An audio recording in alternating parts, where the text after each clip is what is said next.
Hello and welcome to Mitered Corners. These are exciting.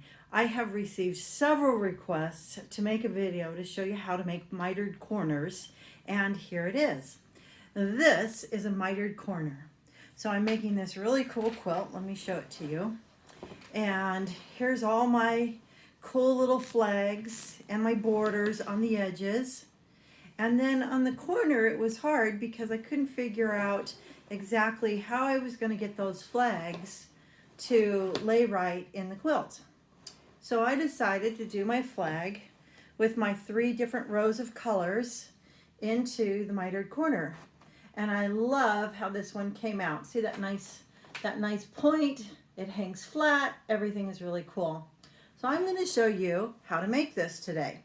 So this is all you get to see of my face, because now I'm just gonna stand up, let you see parts of my belly, and show you the corners up close.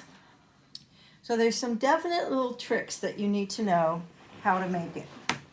The first thing is, when you're sewing on your borders, you want to make sure that you get the edges all sewn on. So here's my edges sewn on. And here is my quilt portion.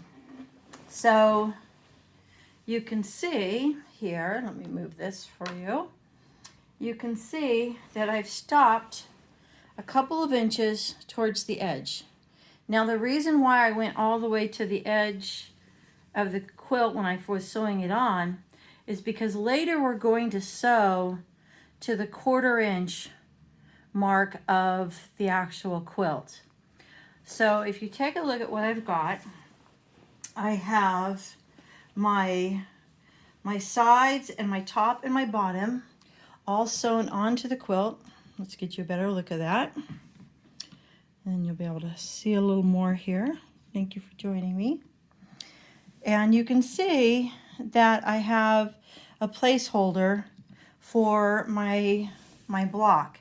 Now this border that I'm working on is a 10-inch square. So there, that's better. That you can see. So you see I have the area for my block to be inserted. Now, you know, I'm not going to just take it and sew it in like a regular border.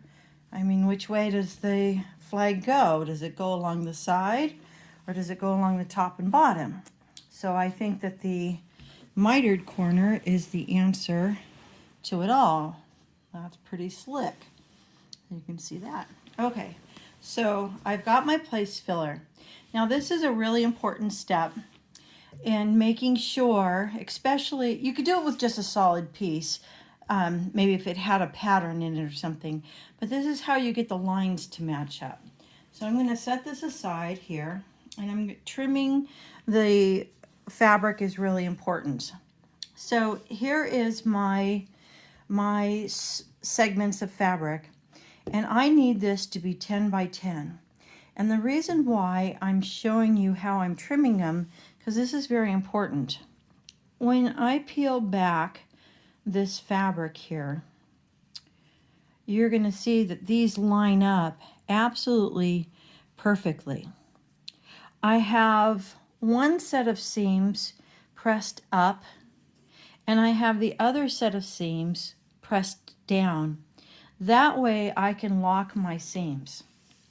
So when I set it on here, I'm looking for a 10-inch square, and I'm going to trim my 2 blocks together, making sure that my bottom fabric and my top fabric covers at least my 10-inch square piece. So now when I trim these up, they're going to be exact. So why is this so important? Because when I put on my edges and I go to put that mitered corner in, they need to be able to sync up absolutely perfectly, or else I'm going to have my borders not line up correctly. So this one looks pretty good, but that precision is so important. So you can see I just did little sliver cuts around my edge to make sure that when I'm sewing this, that everything lines up exactly. So that is a real important factor in it. So I'm going to keep that set together and I'm going to sew it together. Now, let's just say you and I sat down and I sewed those ends on. Now it would look something like this. Now if you had a fabric that had a stripe or a pattern, then you would want to make sure that your stripes and your patterns line up when you trim.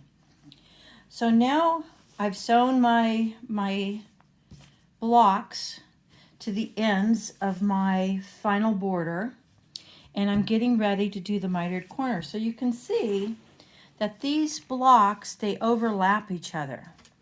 So here's my 10 by 10 block on the bottom, and here's my 10 by 10 block on the top. So let me show you what we're going to do now.